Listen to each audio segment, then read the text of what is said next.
everybody, Lord Tremendous here. Got another battle report here for you. It's a 2,500 point battle, but is the first recorded battle since the Shiloh GT.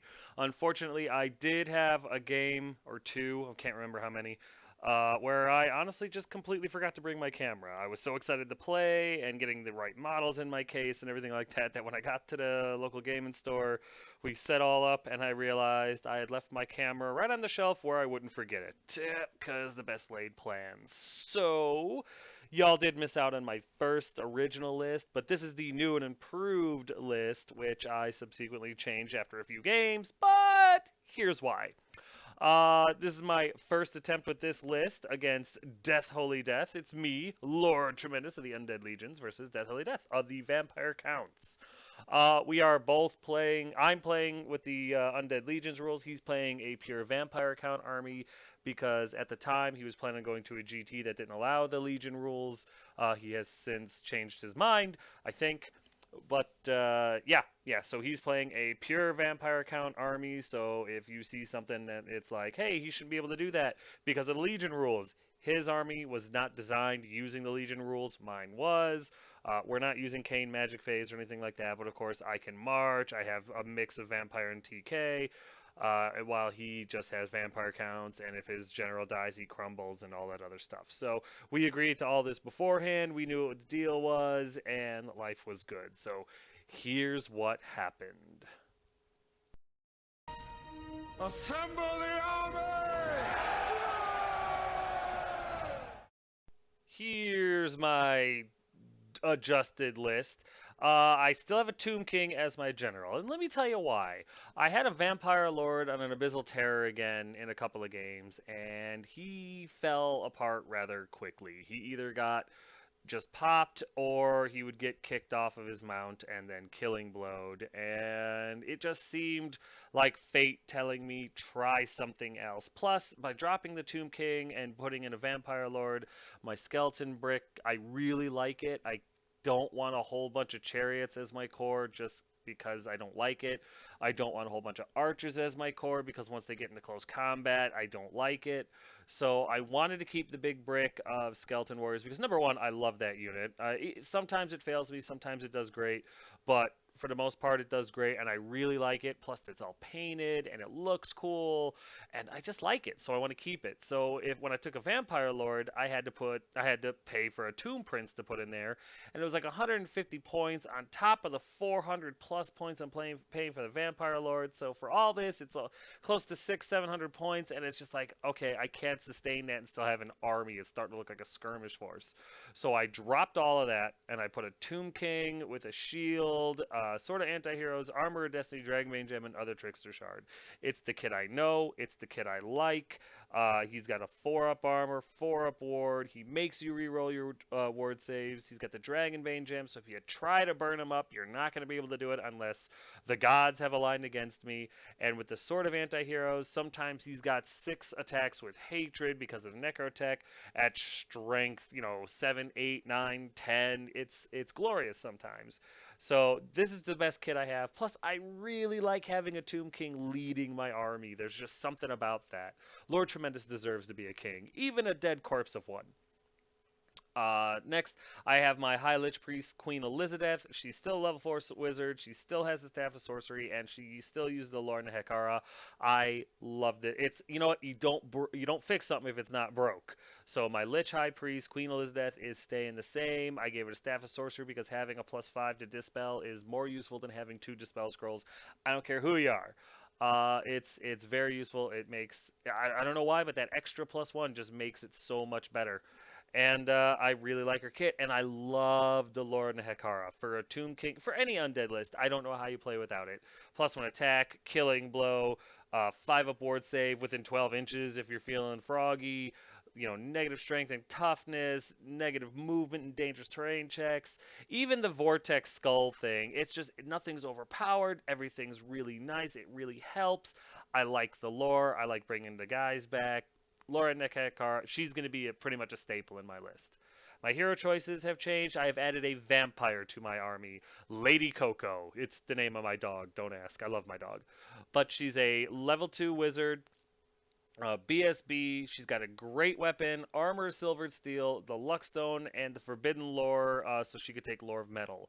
One of my biggest problems with this army is lack of magical attacks, right? And I know it's not the easiest thing in the world to get with Lore of Metal. I know it's not, Enchanted Blades isn't a guarantee in every game when you need it. But if I can get it, or if I can get just a magic missile, because the plan was throw her in, because she is the BSB, with the unit of skeleton warriors. I thought about leaving her with the archers and the caster, but then I thought, no, because it's still a vampire. She should be somewhere where she's going to be useful in combat. So I gave her the armor, silvered steel, because it's the only way I can give her strength 7, always strikes last with with hatred because of necrotech, and still give her an armor save worth something. She's got a luck stone because I had 5 points. And I really wanted to try the lower middle. I wanted to try 3 wizards in this list because 2 was fun, but I wanted to try 3 just, for the 1 extra channel. Just an idea. And I wanted to try a BSB because Death Holy Death and me were talking about it because it's a 6-hour drive back. And having a BSB has really worked well for him, and it never really worked for me, and that doesn't mean that it's going to, but I wanted to try it out. So I did. Next up, I have a Necromancer, Dark Vincent. He's a level 2 wizard with a Dispel Scroll and the Lore of Undeath. I really love the Lore of Undeath. I really love a Dispel Scroll, and I like having an extra wizard. So the only reason he's a Necromancer instead of the Lich Priest is because the Necromancer is like 5 or 10 points cheaper. So I was a little stretched thin for points. And then, of course, I have my Necrotech, Sinister Jeffrey with a Dragon Helm. His sole purpose, well, he's got 2 sole purposes. Give my Arcane Constructs a 6-up regen when I don't have a ward save on them, and Hatred, because Hatred wins games. My core choices have changed slightly. I have my 5 Skeleton Horse Archers with a banner because I like the Fortitude and I like having the Scouts. 57 Skeleton Warriors, the Fateless. I lost 1 Skeleton Warrior because I put a Vampire in there, and my OCD needs to have that perfect square. Full Command, Light Armor Shields. I have 12 Skeleton Archers, the Queen's Guard with full command, and that's not any different. And of course, my 3 Chariots, Rolling Bones with Musician, Banner, and Banner of Eternal Flame. The only thing that's changed in my core really that's significant is I dropped 1 unit of Chariots, and that was just so I could throw points elsewhere. My special choices are 3 Medusa Stalkers, those that gaze, because they're going to be in the army every single time. I added 3 Vargeists to my list because I really like Vargeists. I like that they can always march. I like the strength 5. I like the fact that they have like 13 attacks until they lose combat. They're my shock and awe unit. I put them on the flanks sometimes to support the scouts or just shoot down the side and put some pressure on my opponent quick. And I really love the models. Plus, my wife did a great job painting them, so I want to try them out. And they're like 138 points for 3 of them, so why wouldn't I? And then, of course, I have the legend, the Chimerian War Sphinx. Kitty! With Fiery Roar. My rare choices, I'm down to 2 now, are my Hyro Titan Nad the Protector and my Casket of Souls.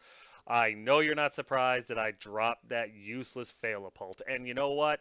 As of this recording, I have played 5 or 6 games now without a catapult, and I have enjoyed every game more because of it.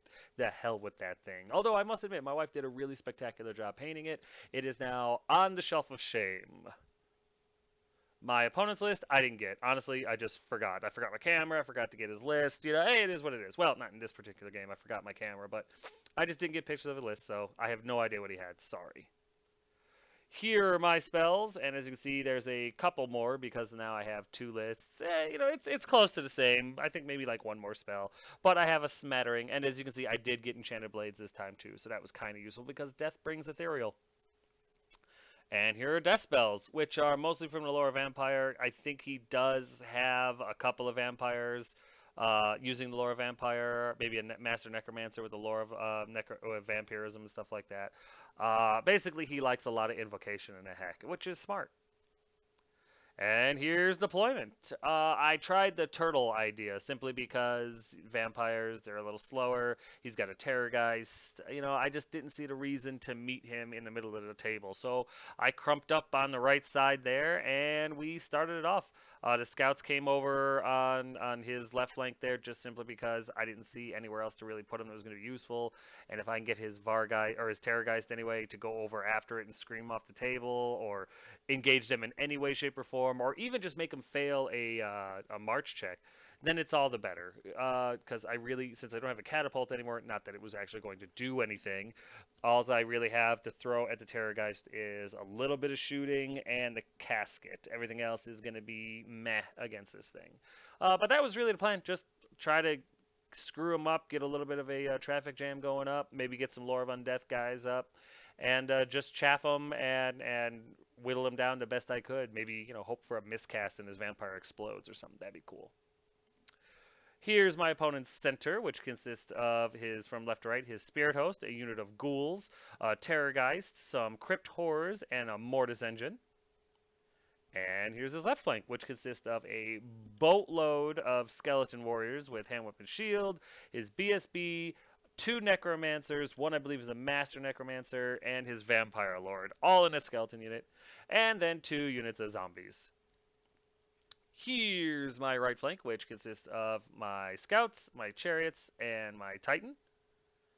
And here's my center, which consists of my Chariots, my Casket, my Archers with Necromancer and High Lich Priest installed. There's my unit of Skeleton Warriors with female Vampire BSB. She doesn't have a banner on her yet because I'm not sure how I feel about the banner, if I even want that model in my army.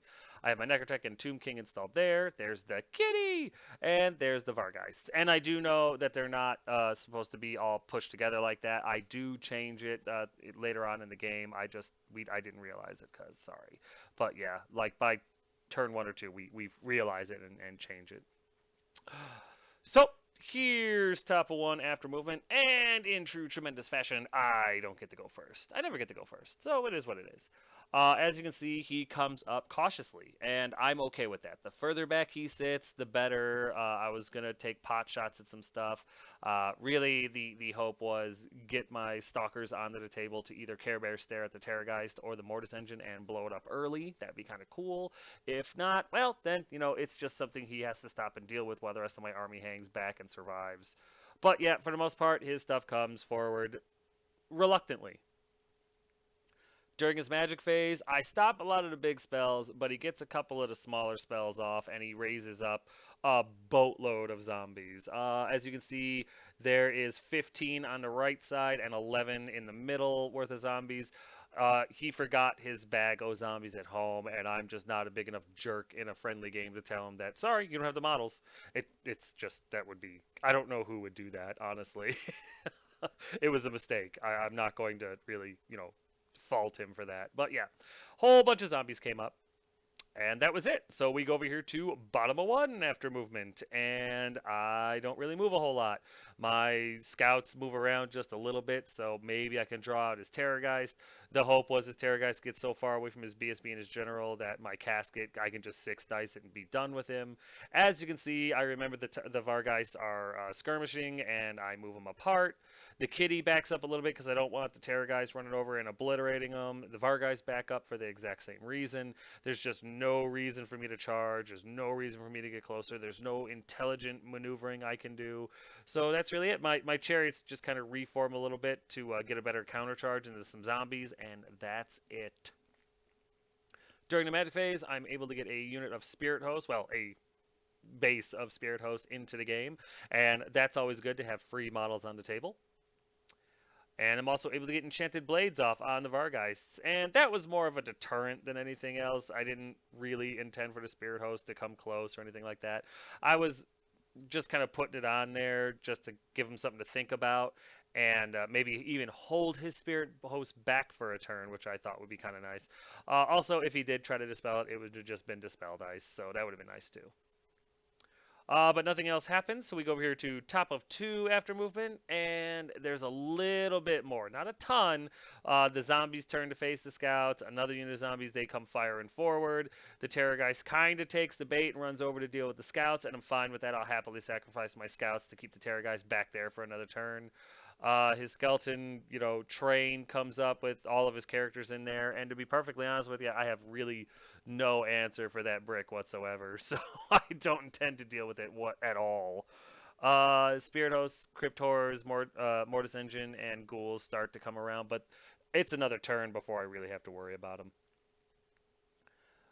Nothing happens in his magic phase, really worth talking about, so we go into shooting, and the Terrorgeist has no problem obliterating my scouts, and that's perfectly fine. And then we go over here to bottom of 2 after movement. It's a very low interest game right now. Really, the only thing I do is I send my spirit host out to deal with his spirit host because I figure he charges my spirit host, and I just don't care. I'm within 12 inches of my BSB, so with the charge, the BSB negates that. And his spirit host is worth points, mine is not. So if I can put some wounds on it and he doesn't get the chance to heal him, I can deal with the spirit host a lot easier, even if I don't have magical attacks. Other than that, I don't really see the need to move. And as you can see, my stalkers do not come on the table. Oh yeah, and my Varguys take off over into the left there. You can kind of see him, not very well. But that was just in case maybe I could get into the flank of his ghouls or something like that. That would be really nice. Actually, I lied. I did try to go after his zombies because I was hoping that maybe with the charge and everything like that, I'd be able to obliterate enough of them that they go away, and I can overrun into the flank of the next one. And that way, if his skeleton warriors do charge into my flank, I can just use all the combat res of the what's it called, the zombie death to really cripple his unit. Maybe that was the hope anyway. Other than that, no. But I failed my charge because we're undead. We don't really move a whole lot. During the magic phase, I'm able to irresistible force through a unit of Hex Race, which is awesome. Free Hex Race are the best Hex Race. However, it's not the greatest spell to misfire in the world, but I did it. My Necromancer was just a little too eager to show me what he could do, and I end up miscasting 8. No! You must not read from the book! When all is said and done, the Vampire, the Lich High Priest, and the Necromancer all take a wound with nothing to show for it. So that sucked. With nothing else happening in the shooting phase, because I really don't have one anymore, we go into top of 3 after movement, and there's not much. Well, I mean, there's a decent amount. The Terrorgeist runs back over behind the skeletons just to kind of wait for combat so we can scream into them safely, quietly, happily. Everything else moves up slightly, and his spirit host charge my spirit host and make it. So it is what it is. During his magic phase, again, I stop Curse of Years, I stop Vigor, I stop Van Hells, but I can't stop his invocations. A couple of them get it off, and in the end, there's 25 zombies in the middle brick there, and there's, 19 more in the top brick. So these bricks have officially gotten out of hand for like the 80 points or 60 points or whatever the hell they were worth at the beginning. It's certainly not worth taking them out now, but I have to deal with them, and that really sucks. But yeah, I got to deal with him soon because he just keeps bringing them back. And he's also adding skeletons to his unit every time he casts his stupid spell. So I'm doing what I can. I'm doing what I can. And then I was wrong. He did get a big Van Hell's Dance off, rerolling all of his failed to wounds on pretty much every unit around there. And there's nothing I can do about that. It is what it is. Nothing happens in the shooting phase. We go into combat, and he does a wound, and I do one back. Charge and a wound to wound. He wins by 1. I forget all about my BSB because I'm not used to having one, and so I put a wound on my spirit host like a moron. But the spirit host is still there. They're blocking. They're causing a bit of a speed bump, and they're free. So I'm okay with this. I'm okay with this. So with all the fun said and done, we go over here to bottom of 3 after movement, and I get a little impatient, and I charge. I charge a lot, actually. My chariots charge the farthest unit of zombies and make it, and they pass their dangerous terrain checks, which actually was really shocking. My skeleton warriors charge into the unit of zombies and make it, and that was shocking as well. And the reason I decided to go in there is because I don't believe my opponent realized that his skeleton warriors could not make the charge into my skeleton warriors because the mortis engine would stop him. He has to wheel. His fat ass is going to hit the mortis engine and stop. He can't hit me. So that was kind of cool. And other than that, I know it looks a little funny on the angle and everything like that, but it was true. I'm not lying to you or nothing. Other than that, and I know what you're thinking. Well, I would just move to him. I can't move to him. I'm already in combat with the zombies. So he hits me. Yeah, he could hit me, but he couldn't wield to get past the mortis engine. He was going to hit it, and that makes the charge illegal. So awesome. So that worked out real nice. I figured I would be able to deal with the zombies that way in 2 rounds of combat before his skeletons could do anything. And if he was foolish enough to send his characters into my unit, or out of the unit of skeletons, then maybe combat res against the zombies would be enough to vaporize both of those, which would be cool. Other than that, the War Kitty charges into the Crypt Horrors. Not my best idea, I'll give you that, but I figured why not? I wanted to see what the kitty could do, and I know they have poison attacks. I know they get to reroll their hits. I know I'm a bit of an idiot, but I wanted to try it. So I did. I'm not going to make any excuses other than the fact that I probably made a huge mistake there, but the kitty was in such a way that he wasn't going to be able to march because if my skeleton warriors made it, he was going to be without 12, or he's going to be outside of 12 inches of the general.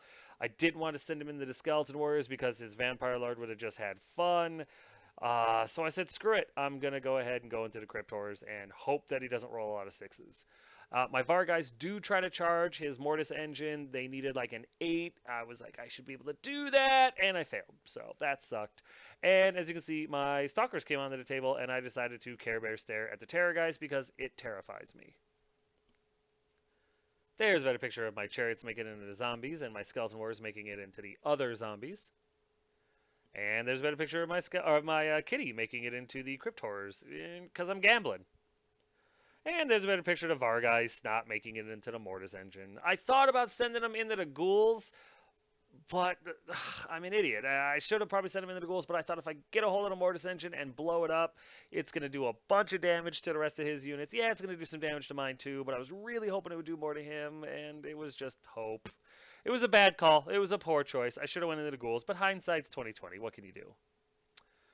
Over here, I do like 16 or 18 shots into the Terror guys. I am only able to roll 1-6. One. Only one. Couldn't believe it.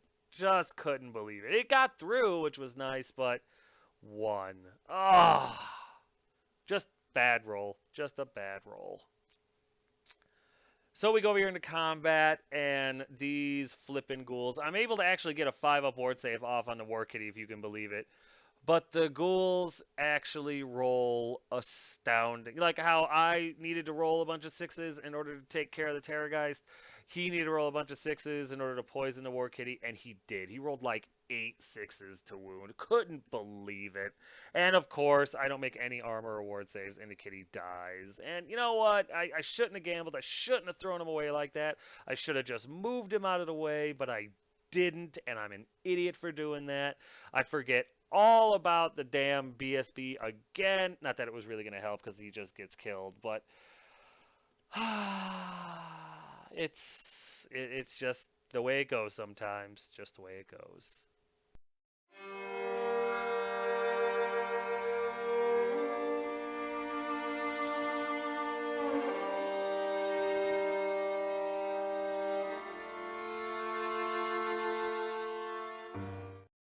So yeah. Over here, my chariots do really well. They take 2 wounds for their trouble, but with impact hits and all the attacks and everything like that, I'm able to get rid of all the dice zombies as well as a couple other zombies. I do a I mean, this is with combat res and everything like that. So after all is said and done, I end up with 2 wounds on my chariots. He ends up with, oh gosh, 22 zombies dead. So I feel pretty good about that, and I'm hoping that in the next turn or so of combat, I take care of the zombies, and at least I won't be goose-egged. Over here, he's able to slip through another wound, and I lose by 1, but it's fine because I remember my stupid BSB, and I'm able to save a wound. So, yeah, I'm almost dead, but that's fine. The what's it called? The Spirit Hosts are a joke anyway. They're free. So then we go over here into combat, and I actually do really well. I kill all but 2 dice zombies with combat res and everything. I lose 1 skeleton for my trouble, and that unit of zombies is well on its way to being eradicated, which is nice. And that's pretty much it. So we go over here to top of 4 after movement, and my opponent charged with the Skeleton Warriors, and that's when he realized he couldn't wheel in there and get past the Mortis Engine. The Mortis Engine had nothing to charge, so it was an illegal charge, couldn't make it, and that's awesome. He actually did think about charging his characters in there for like a third of a second, and then he came to his senses and changed his mind. His Terrorgeist runs over, just he's gonna attack my archers and my Titan and my casket, and good on him, he deserves it because I should have done so much more to that stupid Terrorgeist. I'm still disgusted about that. But everything else starts coming around my left flank, and his Crypt Horrors slamming into the Spirit Host, mostly to just finish the stupid thing off so he can overrun into the Skeleton Warriors and try to whittle them down before I just combat res everything to death. So, whatever. There's a better picture of his Crypt Horrors slamming into my Spirit Host, and that spells the end of them. But that's fine. They're free, so I don't care. And during his magic phase, he is able to add a whole bunch more zombies into that zombie unit. I think 12 total. He also adds a handful of skeletons back into his unit, so that unit's getting bigger and bigger and scarier and scarier. Just to give you a little idea, basically everything, I think 5, 10, 15, 20, 23, 24 skeletons have been rezzed over the past 3 turns in that unit. So yeah, as if that unit wasn't a big enough pain in the ass to begin with. But yeah, it is what it is, so I have to deal with it. And then we go into combat, and yeah, he has no problem obliterating my Spirit Host. So what can you do? Oh wait, no, that's not true. I'm sorry. In the shooting phase, he is what's it called? His Terrorgeist screams at the Spirit Host and kills them. So that's fine. And then with the overrun, the Crypt Ghouls go overrunning into my Skeleton Warriors, and that's fine because I figure whatever damage they do, I'm going to be able to mitigate with the zombies, and hopefully just be able to start combat resing those things to death too, which would be nice. So we go over to combat, and as you can see, my chariots do a remarkable job at knocking these zombies down to about 7 left. I take no wounds for my trouble, and that unit is as good as dead next turn, so I feel pretty good about that.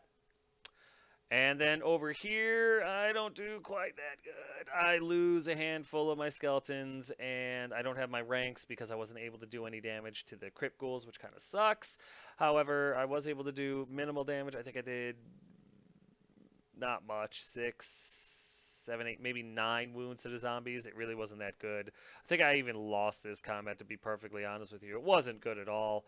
But I think I lose this combat, and as you can see, I'm not hurting too bad. I don't lose by much, maybe 1 or 2, but I do lose. I do remember the BSB, so that helps, but the combat's just not going the way I need it to go, and that's not great. So we go over here to bottom of 4 after movement, and I try to move my Titan out of the way. He's not within 12 inches of my Tomb King, so he can't march. The Hex Race come running over because they need to get into this combat somewhere. And my Vargeist make it into the Mortis Engine, which is good because I want to blow it up. I want to kill the stupid thing. Other than that, nothing else really happens. My archers are just going to have to deal with it, and my casket's already facing the right direction. So what can you do? There's a better picture of the Vargeist slamming into the Mortis Engine, and I'm really hoping to kill that thing. During the magic phase, I bring my Spirit Hosts back because I want another shot at his Spirit Host. Unfortunately for me, it was 3 dice, and I rolled 2 6s and a 1, and then I miscast Snake Eyes because reasons.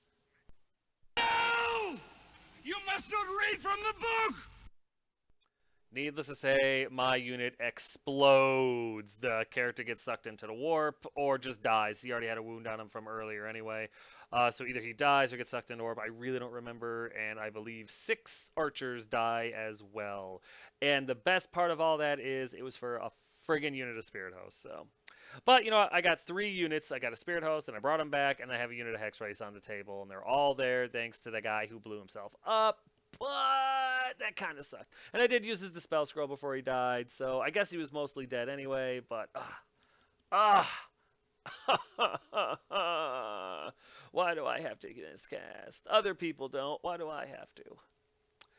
So since shooting is useless now, especially we go over to combat, and my chariots are able to finish off the zombies before they attack back, and reform to look at the other zombies because something tells me they're going to be there next turn, and I'm going to have to charge into them. So that's something.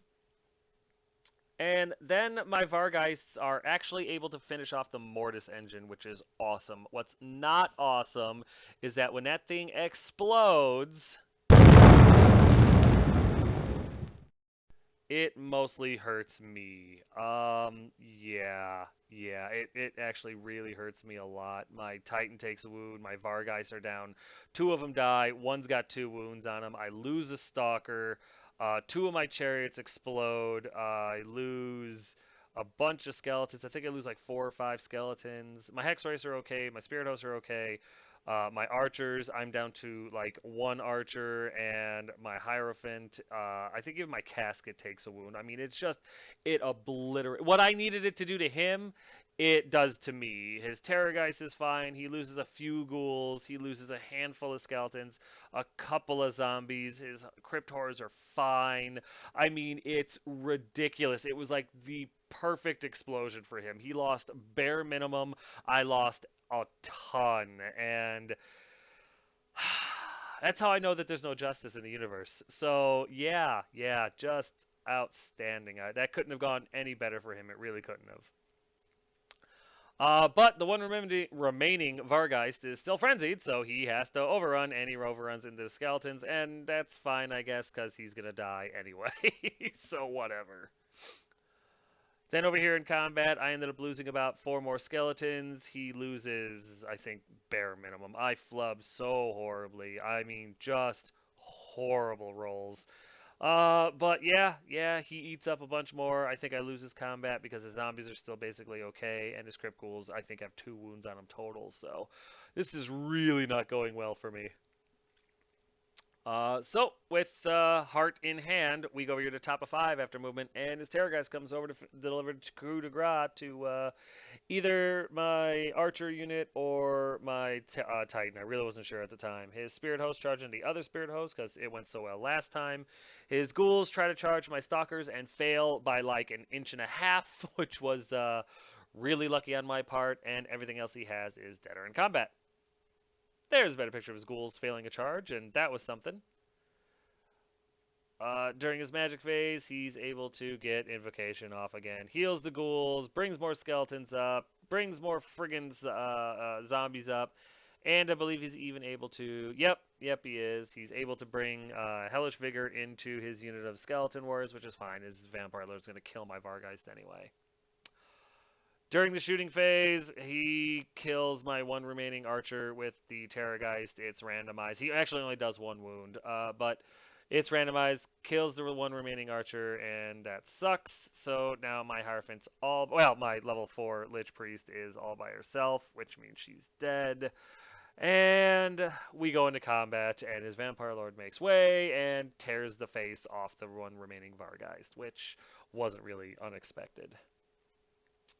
Then over here, though, the one shining moment is my Spirit Hosts are able to do two wounds, or is able to do a wound. So he charged. No, I'm sorry.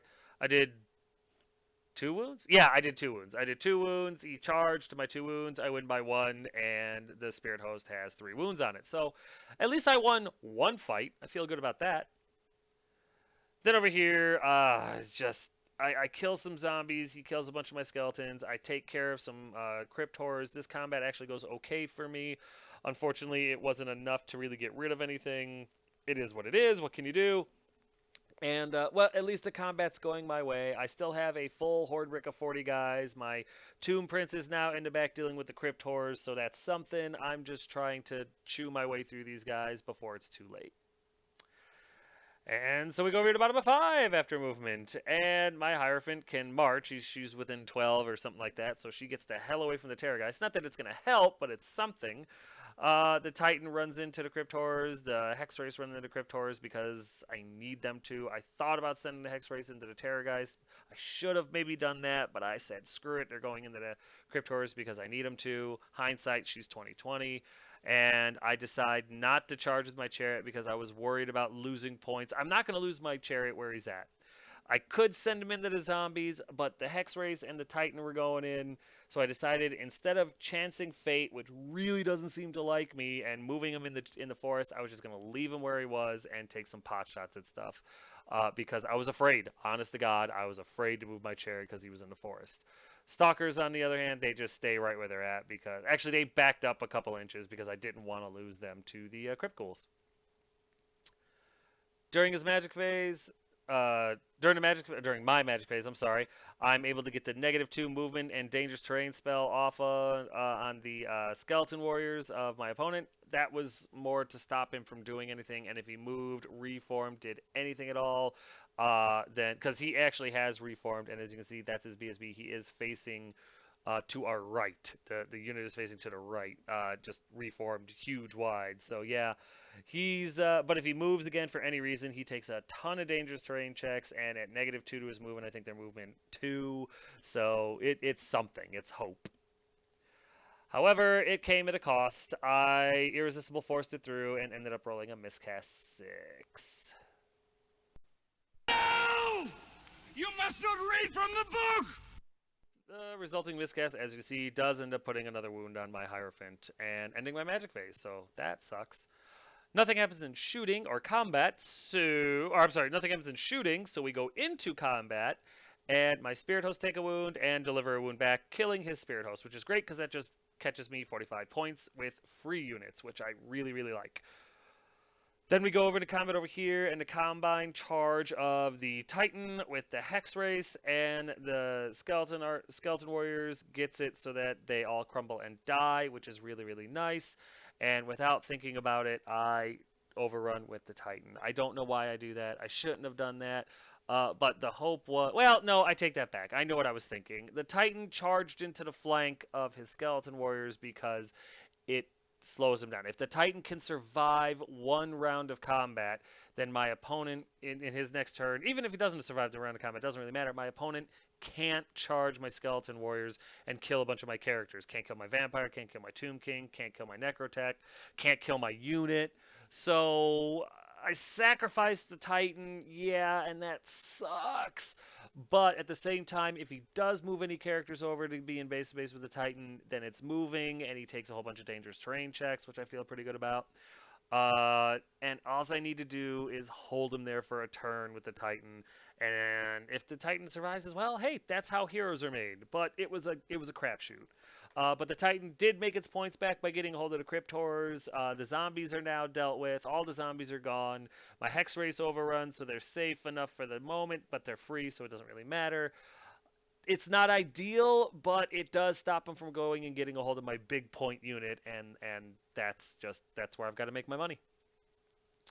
So we go over here to top of 6 after movement as I hold my breath and hope for the best. His ghouls charge my stalkers, and he needed like a 10. But don't worry, everybody. He rolled boxcars and made it no problem.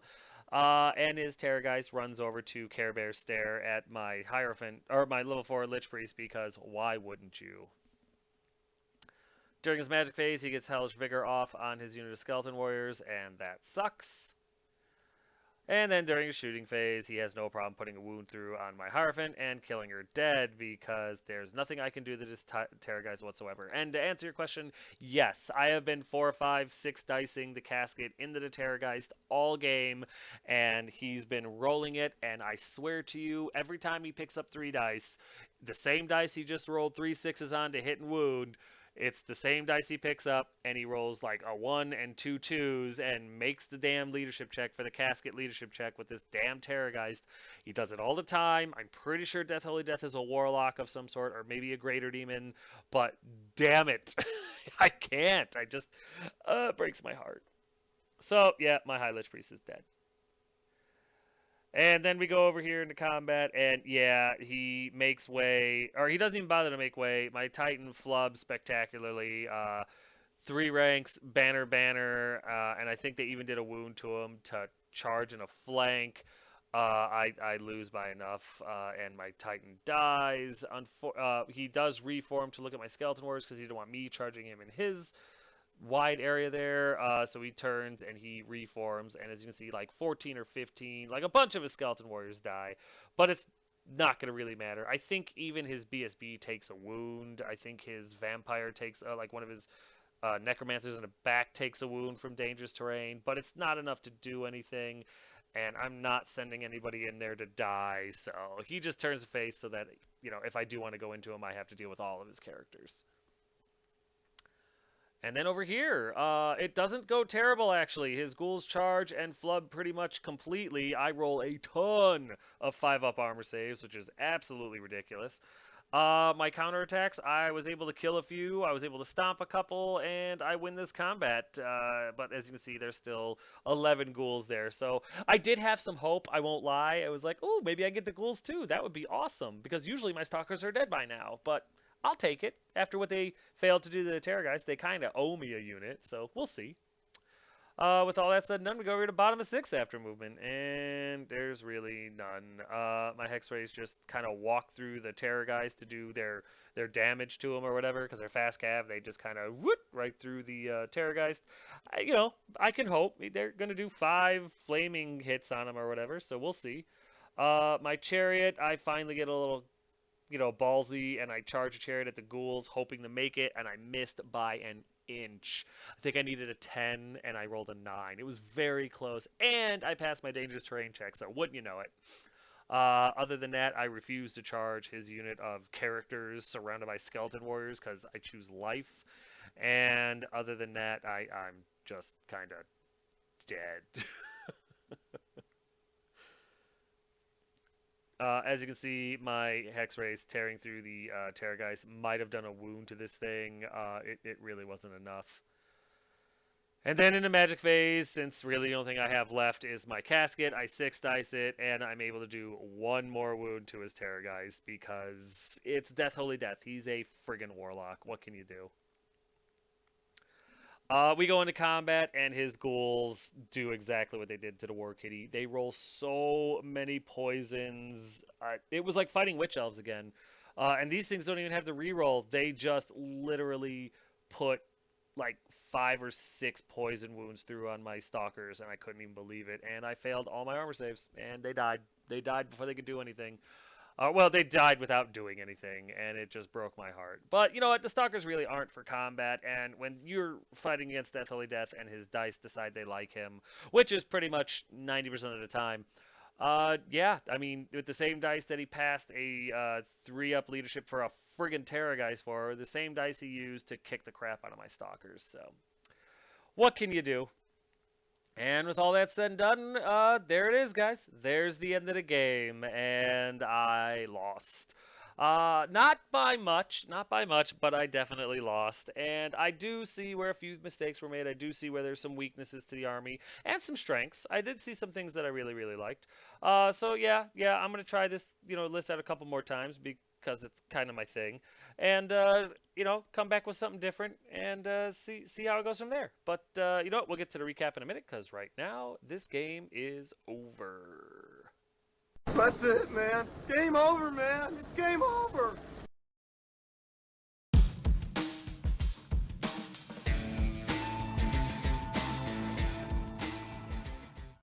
Hey guys, you know these tokens, you've seen them 100 times, and you know what? Every time you see them, if you haven't bought them yet, you're just wasting time. Get thof these tokens. All of the lores of whatever spell you're casting, all the wound counters. You see me use them in every single game, and you've never heard me since I've been using the counters going, I can't remember how many wounds I had, or what spell was on this guy, or whatever. And they're flawless. They're awesome. You're the envy of everyone you play against. Send Token Gal an email. Get these tokens. They're dirt cheap, but they're solid gold quality, guys. I'm telling you, you cannot go wrong. A lot of people have already ordered them, and nobody's returned any. Nobody's even asked to return any. All they do is they order more. Get yours. Get them soon. You're wasting time, and these are totally worth it. Tell her Tremendous sent you.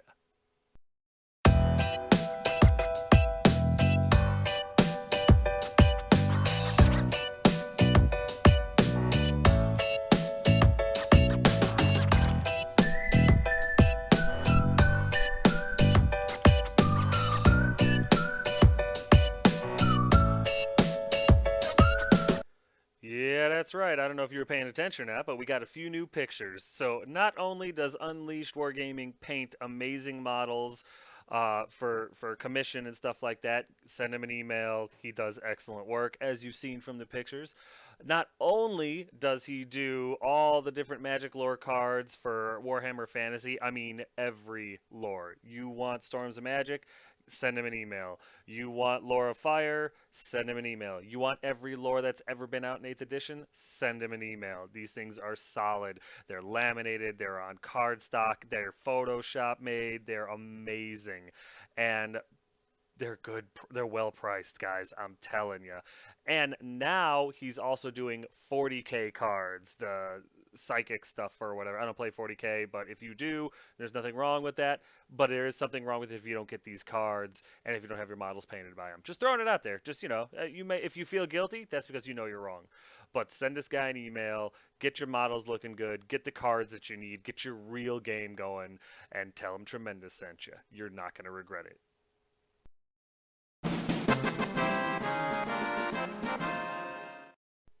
And I will be doing this in games where they are earned.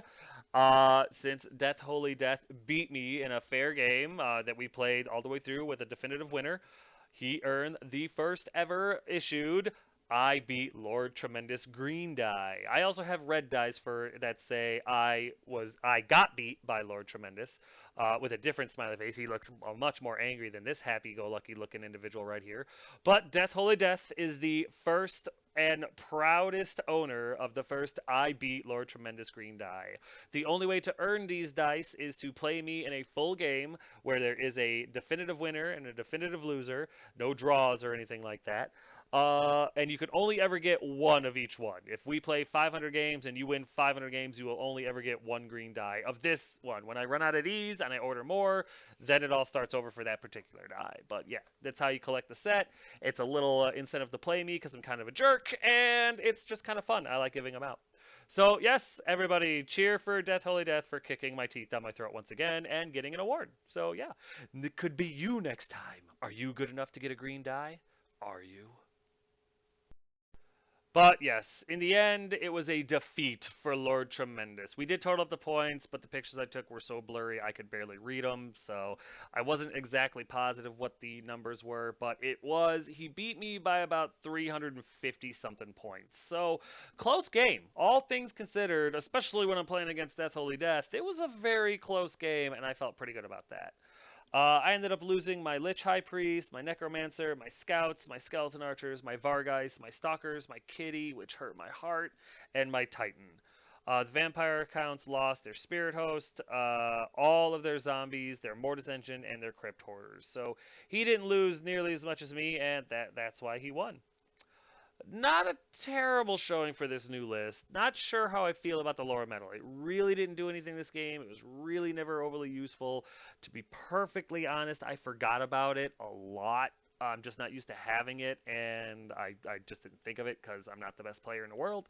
And I'm not 100% that I like a BSB in the army for a couple of reasons. Number one, I forget about the stupid thing all the time. Number two, I don't take leadership checks. I don't really care, So if I lose by one less, I guess that could be good for like the arcane constructs and stuff like that. But usually I'm not losing by one or two. I'm losing by 8 or 9. So the BSB, it doesn't really factor in, and I could really use those 25 points somewhere else. I don't know yet. I don't know how I feel about them yet. I do change this list up a little bit. I do try some other things, so you'll see how I feel about it later on. I don't want to give any spoilers, but yeah. But to get to the actual game, holy crap, was he able to summon a lot of zombies in a short amount of time. This list was devastating for that. Everybody knew the Lord, the invocation and the heck. Holy crap.